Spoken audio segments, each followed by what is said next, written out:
কোদালের আছাড়িতে আহত মহিলা। গভীর রাতে চাঞ্চল্য কামগাছিতে। শুক্রবার গভীর রাতে নদিয়ার তাহেরপুর থানার কামগাছি রেলগেট পাড়া এলাকায় চাঞ্চল্যকর এক ঘটনা ঘটে। পুলিশ ও পরিবার সূত্রে জানা গেছে, রাত প্রায় 2:45-র সময় 58 বছর বয়সী মালতী মণ্ডল শৌচকার্যের জন্য বাইরে বের হলে পেছন দিক থেকে ভারী কিছু দিয়ে তার মাথায় আঘাত করা হয়। সন্দেহ করা হচ্ছে এটি কোদালের আছাড়ি ছিল। আহত অবস্থায় তাকে রানাঘাট মহকুমা হাসপাতালে ভর্তি করা হয়েছে। ওই রাতেই এলাকায় চুরি করার উদ্দেশ্যে কয়েকজন দুষ্কৃতী ঘোরাফেরা করছিল বলে অভিযোগ। একটি বাড়ির জানালার লোহার রড কাটা হয়েছিল। ধারণা করা হচ্ছে চোরদের দেখে ফেলায় মালতী দেবীকে আঘাত করা হয়। ঘটনার পর এলাকায় ব্যাপক আতঙ্ক ছড়িয়েছে। আক্রান্ত মহিলার পরিবার তাহেরপুর থানায় অভিযোগ দায়ের করেছে। পুলিশ ঘটনার তদন্ত শুরু করেছে।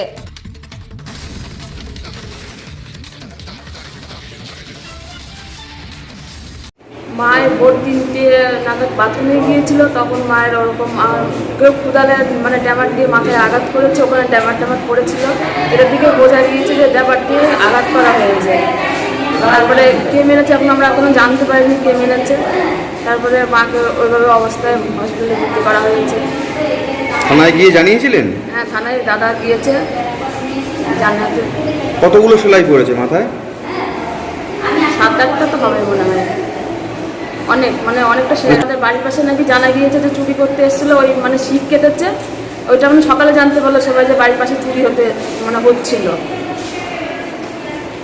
কোন জায়গায় ঘটনা এটা? এটা আমাদের বাড়ির পাশে, একদম পাশে। কোন ঠিকানাটা বলেন? এই তো গেটপাড়া, কামগাছি গেটপাড়া। আপনার নাম?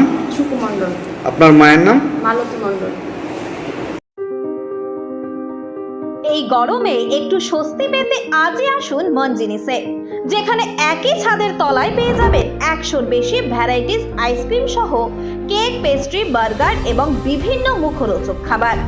বিভিন্ন অনুষ্ঠানের জন্য অতিথি আপ্যায়নে হাজির ফুলিয়া ট্রেকার স্ট্যান্ডের বিপরীতে মন জিনিস।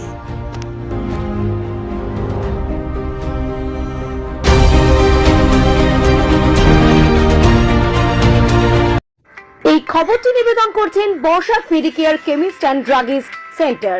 এখানে পাবেন সঠিক মানের ওষুধ ও বেবি ফুড। হোম ডেলিভারিরও সুব্যবস্থা রয়েছে।